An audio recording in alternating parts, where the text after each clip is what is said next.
Hey guys, and welcome back for another tutorial. Today I want to show you guys how to make this really cute double zipper pouch.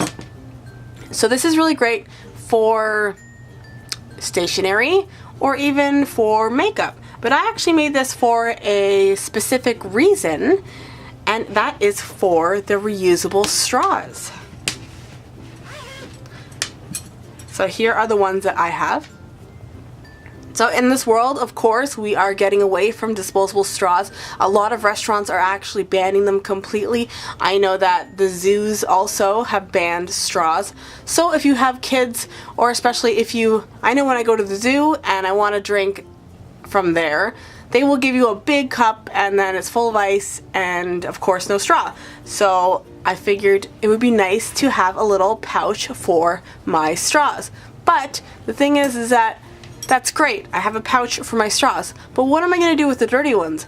Am I going to go find a bathroom and clean it in there? Which, as far as I'm concerned, that is not a clean place to be cleaning your straws.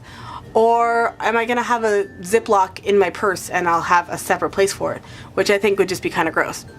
So I thought I'm going to make a double zipper pouch and have a place for the clean and then a place for the dirty. But for my dirty pouch, I actually made it waterproof, and I used a waterproof material so I can keep my cleaning utensils in here, and then every time I use a straw I can put it in there. And it's great so that you can bring a bunch of straws, so if you did forget to wash your straw that night, or maybe you're going to be going to multiple places that day and you want to bring a few straws, you can just, as you use them, just transfer them into here. You can wipe this off, or you could just throw the whole thing right into your wash. So if you're interested in learning how to make something like this, all the measurements of course will be over at the blog post, which will be linked below, as well as the information icon in the top right hand corner of this video. I hope you guys give it a try, and let's get into the tutorial. Okay, so the first thing you're going to do is start off with some fabric. I am using cotton fabric for my outer pieces. I also backed it with a medium weight interfacing. I'm using cotton fabric for the lining of the clean pouch, and then I'm using a PUL for the lining of my dirty pouch. Of course, you can use whatever fabric you like, but if you want to make it a waterproof, then this is what I use. And then I'll have another piece for my tab piece, and then I will have two zippers that are longer than the length of my material. So first I'm going to work on the tab piece. So I'm going to fold that in half lengthways, and I'm going to sew down the side and the short side.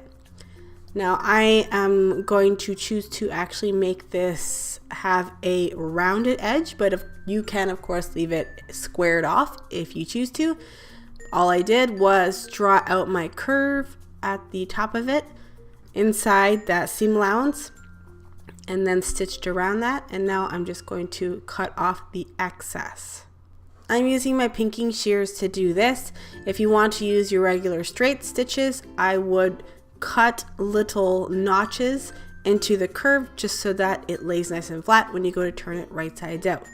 And then of course I did that, and then I'm just going to press that flat.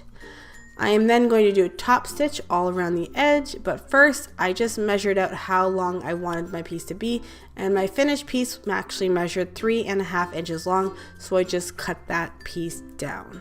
So now I'm going to work on the main body of my zipper pouches. I am using a longer zipper, and you'll see later on in the video why that is important, but first I'm going to put that zipper with the zipper pull down on top of the outer fabric, and then put the clean fabric lining, so the one that's being used for your clean pouch, on top of that, sandwiching the zipper, and you'll make sure that your lining and the outer fabric is right sides together, and you'll just sew down along the teeth of the zipper. And then once you're done that, you're going to flip the fabric right sides out and then do a top stitch right along the edge of your fabric. Make sure you're pulling that fabric nice and tight. This is important so that the lining doesn't end up getting stuck in your zipper when you go to use it later on. Okay, so now we're going to do the other side of the zipper. So we'll place that other outer piece on top of that, making sure that the zipper pull is going towards the outer fabric, and we'll take the second lining for your clean pouch and sandwich that. And then you'll take that little tab piece and you will center that. You're going to center that with the fabric. So don't center it with the zipper, because if your zipper is a little bit off, then your tab piece will be off. So make sure you center it with your fabric, and then I'll just pin that into place. So now we're going to just sew it like we did before. So along the zipper teeth, and then we will flip it with the right sides out and do a top stitch again about 1 millimeter away, and then make sure you don't top stitch over that little tab piece. Okay, so now we're going to install our second zipper on the other side of the line, or the outer fabric. Now I decided that I wanted to have my zippers actually going reverse, the opposite way, but you can have your zipper pulls on the same side if you wish. And we'll do the same thing as before. We're just going to sandwich the zipper with the lining of our second pouch. I am using the PUL, and make sure your zipper pull is facing that outer fabric. With the PUL, it is a little bit slippery, so you're going to want to make sure you pin that into place. And then we will flip that again, and we will do that top stitch. And then we will finish installing this zipper by flipping up the other piece of the outer fabric, lining up the raw edge with your zipper, and then placing your other, or your remaining lining piece on top. And then we will just install that. And then for the top stitch, you will have to actually undo the zipper to do it. And that's why it's important to have a longer zipper. So from here, we will figure out our closure to keep our little pouch folded in half.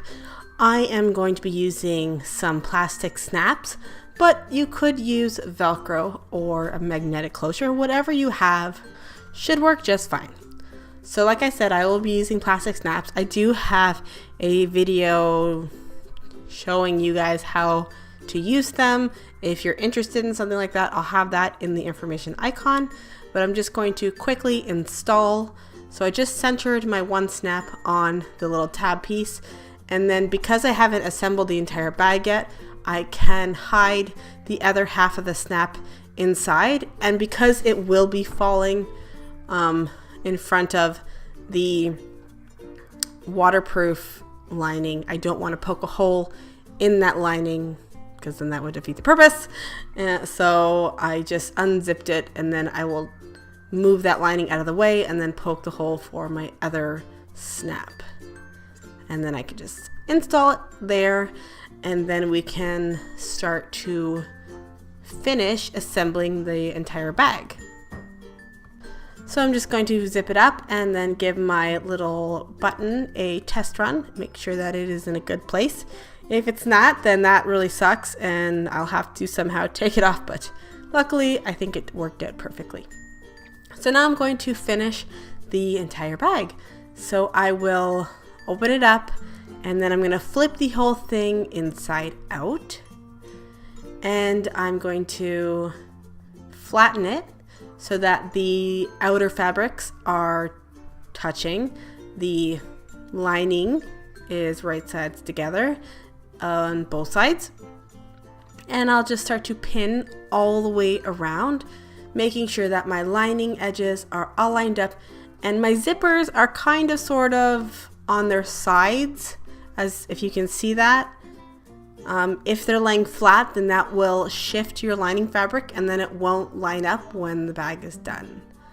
So when I start sewing, I will start in the clean bag lining. I'll sew all the way around, but then I will leave a 4-inch gap at the clean bag line. Right now I do have my zipper zipped up all the way, but as I go, I will undo my zipper so that I of course don't cut off my zipper pulls. So I'm just going to show you how I did go over my zippers. So I just started off in the clean bag lining, and then I'm going to pivot my fabric with my needle in the fabric, and then I will keep going up the side of the clean bag lining, and I'm going to sort of fold my zipper so that it is folded with the zipper pull out, Once I get up to it, this is where I'll just quickly stick the zipper pull inside the bag and then redo that little zipper area. And then I'll keep going over it, over the outer fabric of the bag, keep going. And I do have my zipper pull on the other side, remember. So this is where my zipper stopper is. So I'm just going to fold that so the right sides of the zipper teeth are out. I'll sew right over top of it and then down the waterproof lining all the way down and then back up the other side. The same thing as before. We're just going to put that zipper pull in right over top of the other side of the zipper and then stop, leaving your 4-inch gap. And then I'm just going to trim along all the sides, snipping off all of the excess zipper and then snipping the corners. And then we will be turning the bag right sides out. By snipping those little corners, you just make your pockets nice and sharp. So that's what I like to do. And now I'm going to struggle with opening the zippers inside out. So this is a pro tip for you when you do go to sew the bag, open the zipper a good amount so you don't have to struggle like I did. And so yeah, so you're just gonna flip the whole entire thing and then we're gonna tuck those linings on each side. And then you can give it a nice press and give it a little test run. And then all I'm gonna do from here is I'm gonna sew up that hole in the lining. So I'll just take the lining out and then fold in those raw edges and then do a top stitch. You can use matching thread if you like, or you can just say who cares, like me, no one's gonna see it, and just use my regular white thread. And then that's it. You load in all of your straws and your friends are gonna think you're so cute when you pull that out at your restaurants and stuff. So I hope you enjoyed this tutorial. If you did, please give me a big thumbs up and don't forget to subscribe and share this video with all your friends. And if you make this, please follow me on Instagram and my Facebook, which are linked below. Join the community and yeah, thank you so much for watching and I'll see you guys in my next video. Bye guys.